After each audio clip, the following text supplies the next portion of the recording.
नमस्कार, आप देख रहे हैं 4 PM। मैं हूं आपके साथ सिमरन। लोकसभा चुनाव के बाद से बीजेपी की हुई बड़ी हार के बाद से देश की राजनीति में एक नया भूचाल आ गया है। बीजेपी के फैसलों के खिलाफ मोदी के सहयोगी दल की जमकर आवाज उठा रहे हैं, जिसको देखते हुए बीजेपी में घमासान मचा हुआ है। वहीं बीजेपी की नीतियों को मोदी के सहयोगी दल ही पसंद नहीं कर रहे हैं, जिससे बीजेपी की मुश्किलें बढ़ती जा रही हैं। बता दें कि बीजेपी की राजनीति का समर्थन खुद उनके सहयोगी दल ही नहीं कर रहे हैं और बिहार की सहयोगी दल जेडीयू ने बीजेपी के खिलाफ मोर्चा खोल दिया है और बीजेपी के हर फैसले का विरोध कर रहे हैं। आपको बता दें कि बीजेपी के फैसले के खिलाफ सभी सहयोगी दल जमकर आवाज उठा रहे हैं और जमकर विरोध कर रहे हैं। इस बीच जनता दल यूनाइटेड के सीनियर नेता केसी त्यागी ने राष्ट्रीय प्रवक्ता के पद से इस्तीफा दे दिया है। पार्टी ने उनकी जगह राजीव रंजन को राष्ट्रीय प्रवक्ता की जिम्मेदारी सौंपी है। समाजवादी आंदोलन से जुड़े रहे केसी त्यागी जेडीयू और नीतीश कुमार के लिए अहम माने जाते हैं। इसका अंदाजा इसी बात से लगाया जा सकता है कि शरद यादव से लेकर के ललन सिंह तक जेडीयू का अध्यक्ष कोई भी रहा हो, केसी त्यागी को हमेशा से टीम में शामिल किया जाता रहा है। अब सवाल उठता है कि आखिर केसी त्यागी की राष्ट्रीय प्रवक्ता के पद से विदाई क्यों हुई। वहीं ऐसा भी माना जा रहा है कि दिल्ली में बैठकर हर मुद्दे पर टिप्पणी करना भी केसी त्यागी को भारी पड़ गया, क्योंकि वे हर मुद्दे पर अपनी बेबाक राय रखते थे और पटना में बैठी जेडीयू की लीडरशिप इसे बर्दाश्त न कर सकी।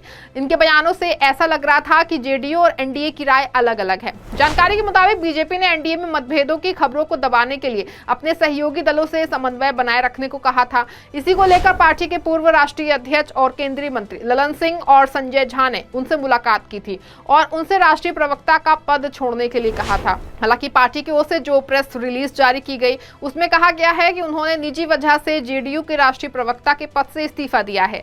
केसी त्यागी जेडीयू के विशेष सलाहकार भी हैं, लेकिन उन्होंने इस पद से इस्तीफा दिया है या नहीं, इसको लेकर अभी कुछ साफ नहीं हुआ है।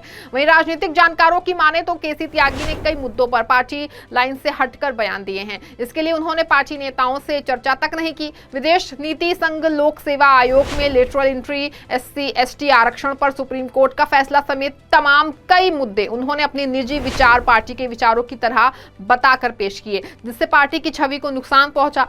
बता दें कि केसी त्यागी ने विदेश नीति पर इंडिया ब्लॉक के नेताओं के सुर में सुर मिलाया। इजराइल को हथियारों की आपूर्ति रोकने को लेकर विपक्षी दलों के नेताओं के साथ साझा बयान पर उन्होंने हस्ताक्षर किए।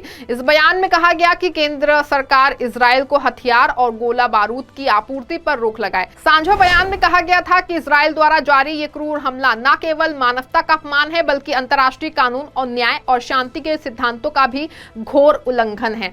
आपको बता दें कि जेडीयू के सीनियर नेता रहे केसी त्यागी ने यूपीएससी में लेटरल एंट्री के मुद्दे पर भी पार्टी के सीनियर नेताओं से बिना बात किए बयान दिया था और उन्होंने कहा था कि हमारी पार्टी शुरू से ही सरकार से आरक्षित सीटों को भरने की बात कहती रही है। हम राम मनोहर लोहिया को मानने वाले लोग हैं। जब लोगों को सदियों से समाज में पिछड़ेपन का सामना करना पड़ा तो आप मेरिट क्यों ढूंढ रहे हैं। सरकार का ये आदेश गंभीर चिंता का विषय है। इसी तरह केसी त्यागी ने SC/ST आरक्षण पर सुप्रीम कोर्ट के फैसले, वक्फ बिल, यूनिफॉर्म सिविल कोड और अग्निवीर जैसे कई मुद्दों पर बिना पार्टी से चर्चा किए पार्टी लाइन से अलग बयान दिए। बताया जा रहा है कि इसीलिए उनसे इस्तीफा लिया गया है। जेडीयू महासचिव अफाक अहमद खान ने बताया कि अब राजीव रंजन प्रसाद जेडीयू के राष्ट्रीय प्रवक्ता की जिम्मेदारी निभाएंगे। बता दें कि पश्चिमी उत्तर प्रदेश से आने वाले केसी त्यागी ने चौधरी चरण सिंह के साथ राजनीतिक पारी शुरू की थी और जनता दल के बाद नीतीश कुमार के साथ जुड़ गए और 1989 में जनता दल के टिकट पर हापुड़ गाजियाबाद लोकसभा सीट से जीतकर सांसद चुने गए। इसके बाद राज्यसभा में भी रहे। केसी त्यागी पश्चिमी यूपी के गाजियाबाद से आते हैं और त्यागी ब्राह्मण समाज से हैं।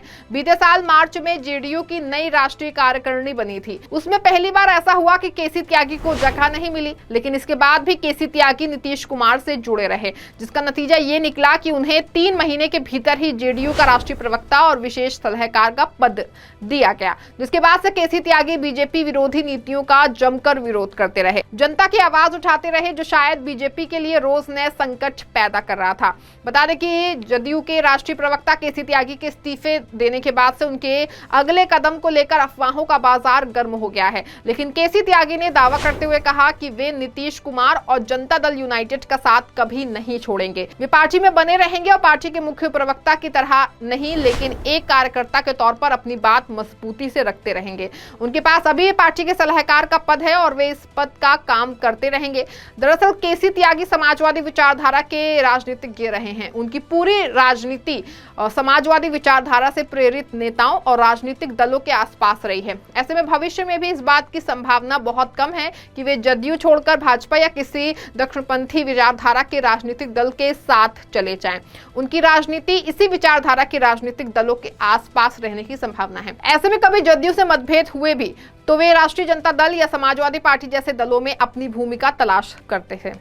दरअसल हाल ही के दिनों में नीतीश कुमार राष्ट्रीय राजनीति में तब बहुत अधिक प्रासंगिक हो गए थे जब उन्होंने अपनी अगुवाई में विपक्षी दलों के इंडिया गठबंधन का निर्माण कराया था। माना जाता है कि नीतीश कुमार स्वयं को इंडिया गठबंधन की ओर से स्वयं को प्रधानमंत्री पद का उम्मीदवार बनाए जाने के सपने देख रहे थे। माना यह भी जाता है कि उनकी इस महत्वाकांक्षा को आधार देने में केसी त्यागी ने महत्वपूर्ण भूमिका निभाई थी, लेकिन उनकी इस महत्वाकांक्षा को इंडिया गठबंधन में भाव नहीं मिला, जिसके कारण नीतीश कुमार ने गठबंधन से किनारा कर लिया। इस बीच राहुल गांधी ने अपने आप को मजबूत भूमिका के लिए तैयार कर लिया है। राहुल गांधी जिस राष्ट्रीय राजनीति में मजबूत हुए हैं, इस बात की कोई संभावना नहीं बची है कि यदि कभी एक बार फिर पलटी मारकर नीतीश कुमार इंडिया गठबंधन के साथ आ जाते हैं तो उन्हें प्रधानमंत्री पद का उम्मीदवार बनाया जाएगा। अब विपक्षी दलों के बीच उन्हें कोई बड़ा महत्व नहीं मिलने वाला है। ये भी एक कारण हो सकता है कि नीतीश कुमार के लिए केसी त्यागी अब प्रासंगिक हो गए हों। वहीं यदि इंडिया गठबंधन ने नीतीश कुमार को पीएम पद के लिए स्वीकार कर लिया होता तो केसी त्यागी भी महत्वपूर्ण भूमिका उनकी जो बनी रहती, लेकिन गठबंधन से किनारा करने के कारण अब राष्ट्रीय राजनीति में नीतीश कुमार के लिए कोई भूमिका नहीं बची है। ऐसे में केसी त्यागी भी कहीं ना कहीं नीतीश कुमार के लिए प्रासंगिक हो गए हैं। यही कारण है कि केसी त्यागी ने अपने आप को इस पद से मुक्त कर लिया है। केसी त्यागी ने कहा कि उन्होंने नीतीश कुमार के द्वारा पार्टी का अध्यक्ष पद दोबारा स्वीकार करने से पहले ही अपने पद से इस्तीफा दे दिया था, लेकिन दिल्ली में हुई पार्टी की राष्ट्रीय कार्यकारिणी में इसे स्वीकार नहीं किया गया था। अब बदली हुई परिस्थितियों में उन्होंने अपने आप को इस जिम्मेदारी से दोबारा मुक्त कर लिया है, जिसका ये अर्थ नहीं निकल जाना चाहिए कि नीतीश कुमार या जदयू का साथ छोड़ने जा रहे हैं। आपको बता दें कि दिग्गज राजनेता केसी त्यागी ने कहा कि वे ना तो जदयू को छोड़ने जा रहे हैं और ना ही राजनीति से संन्यास लेने जा रहे हैं, और उन्होंने पार्टी के प्रवक्ता पद से इस्तीफा दिया है। लेकिन नीतीश कुमार अभी भी उनके लिए सबसे महत्वपूर्ण हैं और वे एक जदयू कार्यकर्ता के तौर पर अपनी बात रखते रहेंगे।